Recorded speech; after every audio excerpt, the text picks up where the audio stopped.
Ninth में chemistry में हम लोग चैप्टर नंबर 1 में मोल और एवोगैड्रोस नंबर वाला टॉपिक पढ़ रहे थे। तो इसमें जो कैलकुलेशंस आज हम सीखेंगे कि कौन कौन सी की जा सकती हैं मोल और एवोगैड्रो नंबर के हवाले से।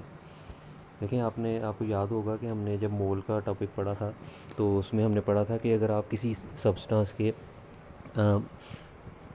मॉलिक्यूलर मास, एटॉमिक मास या फार्मूला मास को अगर ग्राम्स में रिप्रेजेंट कर दें तो वो जितनी अमाउंट होगी वो उसका 1 मोल के बराबर होगी। तो अगर आपको किसी सब्सटेंस का ग्राम्स में मास गिवन हो और आपने उसके मोल्स फाइंड करने हो तो उसका क्या तरीका होगा, पहले वो देखते हैं।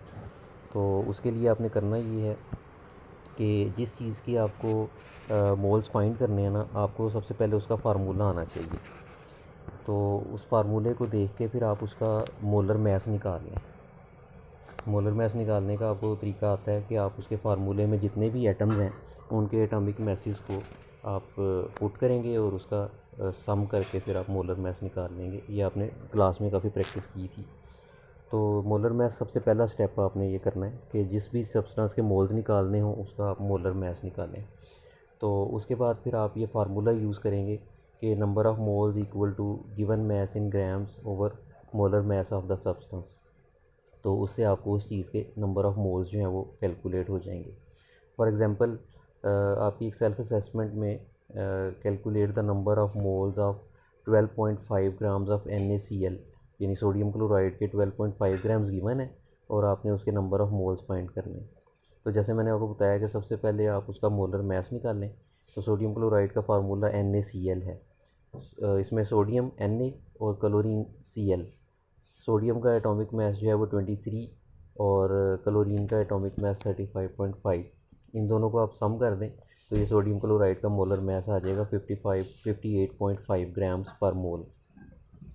ये इसके मोलर मास का यूनिट होता है ग्राम्स पर मोल, ये आप देख सकते हैं। तो जब मोलर मास आ गया तो उसके बाद आपने फार्मूला इम्प्लीमेंट करना है।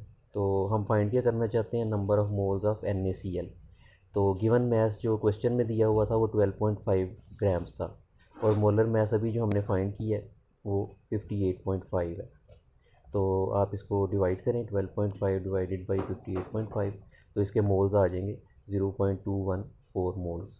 तो इस तरह किसी भी चीज़ का अगर आपको नंबर ऑफ़ मोल्स फाइंड करने हो और उसका मास दिया हो ग्राम्स में, तो इसी तरह आप उस चीज़ का मोलर मास निकालें और इस फार्मूले में ये वैल्यूज़ पुट करके तो नंबर ऑफ़ मोल्स आप निकाल सकते हो। दूसरी जो कैलकुलेशन है वो ये है कि अगर आपको किसी चीज़ का मास इन ग्राम्स फाइंड करना हो और आपको उसके मोल्स गिवन हो तो तकरीबन वही फार्मूला हम उसको रीअरेंज कर लेते हैं।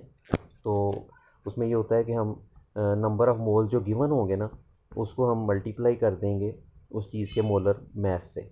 मोलर मास यहाँ पर भी आपको लाजमी चाहिए। तो इस फार्मूले को यूज़ करते हुए कि हम किसी चीज़ का मास इन ग्राम्स अगर फाइंड करना हो तो ये फार्मूला यूज़ होगा, mass of substance in grams equal to number of moles of the substance multiplied by molar मास।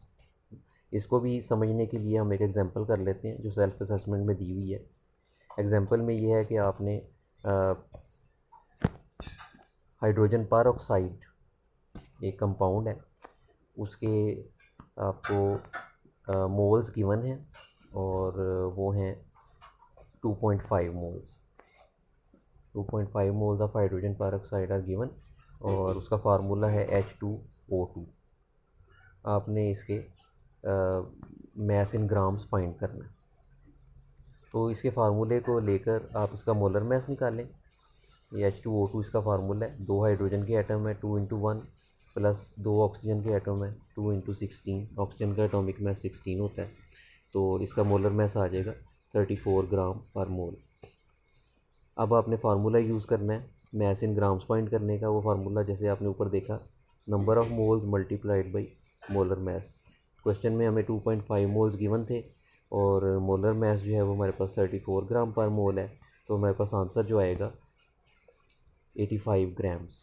तो इस तरह से आप किसी भी सब्सटेंस का मास इन ग्राम्स अगर आपने फाइंड करना हो तो इस तरीके से आप फाइंड कर सकते हैं।